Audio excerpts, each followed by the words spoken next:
Hey, salut tout le monde, c'est Franzy Stark et bienvenue sur ma chaîne. Aujourd'hui on se retrouve pour l'épisode 8, il me semble, de My Hero Academia, la saison 5. Comme d'habitude, si vous n'avez pas vu l'épisode, je vous invite à le faire avant de regarder cette petite review. Un épisode, ma foi, fort sympathique. Enfin, on se fait ça ensemble, c'est parti.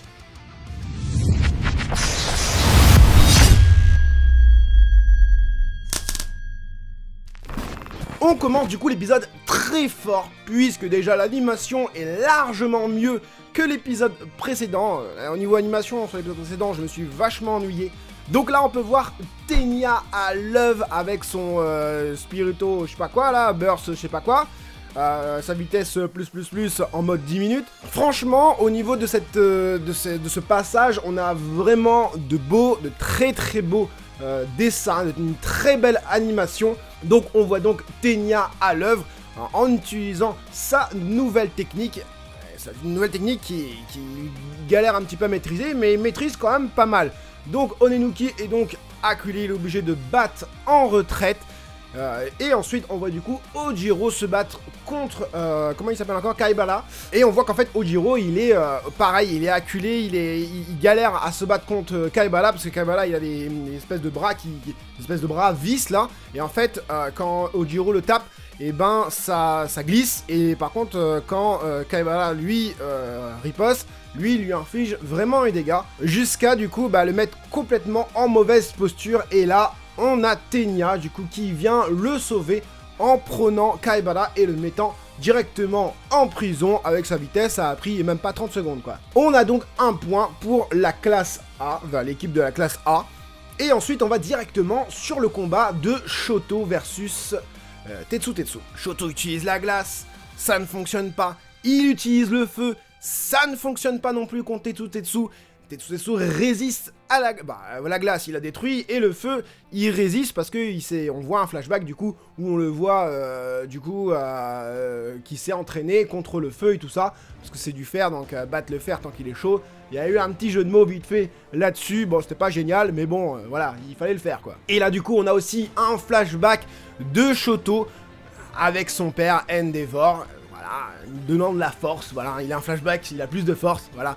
Donc il brûle encore plus jusqu'à surpasser carrément la puissance de Endeavor, c'est All Might qui le dit, et jusqu'à aussi en créer une boule de feu, mais ça on y reviendra juste après. Pendant ce temps-là, Onenuki du coup qui s'était barré du combat contre Ténia va sauver Pony qui se retrouve face du coup à Ojiro et à Choji. Onenuki du coup qui ramollit tout le sol comme des sables mouvants du coup pour piéger Choji et Ojiro. En fait, Ojiro, il avait réussi à attraper Pony pour la mettre en prison. Choji a dit vas-y, passe à moi, je vais aller en prison. Et là, du coup, Onenuki, il est arrivé, il a changé la donne. Et là, on voit du coup Ojiro avec une nouvelle technique aussi, un espèce de tourbillon. Je sais plus exactement le nom, dites-le moi en commentaire. Mais ça n'a pas marché malgré tout parce que Pony a réussi du coup à enlever des cornes. Alors, je sais pas parce que du coup, Ojiro tenait les cornes de Pony, donc quand il les maintient comme ça sur la tête, elle peut plus en créer. Mais je sais pas, dans les sables mouvants, elle a réussi à en créer d'autres. Alors je sais pas comment elle a fait. Donc du coup, elle prend carrément Ojiro avec ses cornes. C'est 4 cornes, c'est 6 cornes, je sais plus exactement. Et l'emmène directement, pareil, en prison. Donc ça fait aussi un point pour la classe B. Et donc du coup, on revient du coup sur la boule de feu de Shoto.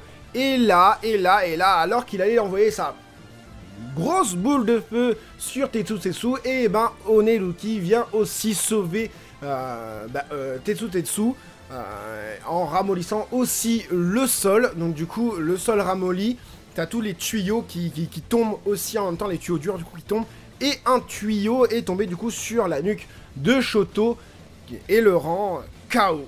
Il savait qu'il allait s'évanouir. Le combat pour Shoto, il a réalisé que c'était fini pour lui, quoi. Et là, encore un autre rebondissement, parce qu'il y a eu pas mal de rebondissements au final. Ténia arrive et fout un kick dans la tête de Onenuki. J'ai bien aimé sa tête comme ça, le masque cassé et tout. C'était bien marrant. Et encore une fois, je salue encore l'animation à ce moment-là, même pour la boule de feu de Shoto qui était vraiment bien fait. On sent vraiment qu'ils ont donné plus de moyens à cette partie du combat qu'à la partie précédente, l'épisode précédent. On sent vraiment qu'ils ont mis les moyens là-dessus quoi. Ténia sauve Shoto, le récupérant, et dans un élan de dernière minute, Onenuki, alors Onenuki il sait qu'il va tomber dans les pommes quoi, mais le gars il arrive quand même à dire à Tetsutetsu, vas-y frappe ce gros truc là, je sais pas c'est quoi, c'était une station d'eau ou je sais pas quoi, ou un immeuble ou je sais pas quoi, et frappe parce que lui il a ramolli la base, donc du coup ça tombe sur ça tombe du coup sur Tenya, et Tenya qui a Shoto dans les mains. Et voilà, bah ça emprisonne Tenya. En fait, ouais, ça s'est ramolli, c'est tombé dessus, et après ça s'est resolidifié pour emprisonner Tenya. Alors moi, le truc, c'est que je me suis dit, quand on voyait le truc tomber, bon, ça c'est vachement cartoon, quand on voyait l'espèce d'immeuble tomber, là, il y avait des trous dedans. Je me suis dit, bah, Tenya, il va réussir à passer entre les trous et gagner le combat. Mais non, c'est pas le cas, du coup, Tenya s'est fait emprisonner, s'est fait immobiliser par l'immeuble, l'espèce d'immeuble je crois. Et donc là on a quasiment la plupart des gens KO, sauf Pony et Shoji. Pony qui essaye du coup elle voit qu'elle peut pas se battre contre Shoji parce qu'elle est pas assez puissante pour se battre contre lui au corps à corps, en tout cas pour le mettre... pour essayer déjà de mettre les mecs en prison, ou voilà. Donc ce qu'elle fait, c'est qu'elle prend toutes ses cornes, elle récupère Shoto, elle récupère Tetsutetsu, elle récupère Onenuki pour jouer la montre, et du coup la montre joue 10, 9, 8, 7, 0, et du coup match nul pour ce troisième combat. Alors est-ce que je m'y attendais au match nul? Pas du tout. Je me suis dit, bah Shoto et Tenya, ils vont foutre un sbull. Mais non, donc en face, en fait, ce qu'il y a, c'est que malgré que tu sois hyper puissant, si en face tu as quelque chose qui annule ta puissance, malgré que cette personne-là soit seule, je parle par exemple de Tetsutetsu, c'est pas quelqu'un de super puissant, mais par contre il a réussi à résister à la glace et au feu de Shoto, et ça malheureusement, bah voilà, ça a fait contrepoids, et bah du coup ça a fait balance et égalité. 1-1 partout quoi. Alors qu'est-ce que j'ai pensé de cet épisode? Bah contrairement à l'épisode précédent, encore une fois je le dis, on a là un épisode beaucoup mieux fait. Je retrouve mon Hero Academia, mon Hero Academia, je retrouve des personnages que j'ai l'habitude de voir, comment ils utilisent leur technique, la stratégie, on a de l'animation, on a du combat, on a du dynamisme, on a les musiques aussi qui sont là pour rendre encore la scène encore plus intense, les voix, les seiyuu, hein, qui aussi donnent du leurre, quoi. Franchement, cet épisode, enfin, m'a réconcilié un petit peu avec cette phase, cet arc, qui est le versus classe A contre classe B. Donc voilà, ce qui est bien avec cet épisode-là, c'est que ça permet de nous montrer que les personnages se sont entraînés, ont évolué. Et voilà, à un moment donné, Tetsutetsu il dit, voilà, si tu es pas prêt pendant l'entraînement de donner à fond, c'est que dans la vraie vie, tu seras pas prêt non plus. Il y a quand même pas mal de choses à retenir. Le fait de se surpasser, le fait de pas avoir peur, d'y aller, quoi, de pas, voilà, même en entraînement, il faut donner le meilleur de soi-même. Et j'ai bien aimé aussi, du coup, bah, le power-up de Tenya. Je m'y attendais pas à grand-chose, je dis, ouais, 10 minutes, c'est bon, machin. Mais Tenya, il fuse partout. Et Tenya, on sait très bien, enfin, il a très bien compris en tout cas, lui, son souhait, c'est de sauver les gens, et non pas forcément de se battre contre des méchants, et être le plus fort, et être machin. Lui, il est là vraiment pour sauver les gens. Il l'a bien compris avec Stain, parce que... Stein, il avait une pensée bien particulière au niveau des héros, et là je pense que Tenya, au lieu d'être un héros simple, il veut seulement sauver les gens, et c'est de bonnes résolutions en tout cas. On monte du coup 2-3 techniques en plus pour, enfin une technique en plus pour Ojiro, pareil pour Shoji avec tous ses points. J'ai bien aimé son œil derrière, à un moment donné, Pony il lui a envoyé une corne par derrière, mais comme il avait un œil derrière, et ben il a réussi à récupérer cette corne. On sent que voilà, il a évolué aussi dans ses techniques. Le seul que je sens que ça n'a pas trop évolué, c'est Kaibara, du coup, qui lui a une technique seulement de corps à corps. En même temps, il n'a pas eu l'opportunité de montrer toute sa splendeur au niveau technique. Tetsutetsu, pareil, une bonne évolution pour lui. On montre qu'il arrive à résister à des chaleurs vraiment importantes. Et le gros truc pour moi, c'est la boule de feu qu'a Shoto à un moment donné. Il l'a pas envoyé, mais je pense que s'il l'avait envoyé, ça aurait fait des dégâts. Onenuki est venu le sauver Tetsutetsu. in extremis, mais de toute façon, All Might le dit, il a surpassé la puissance d'Endeavor.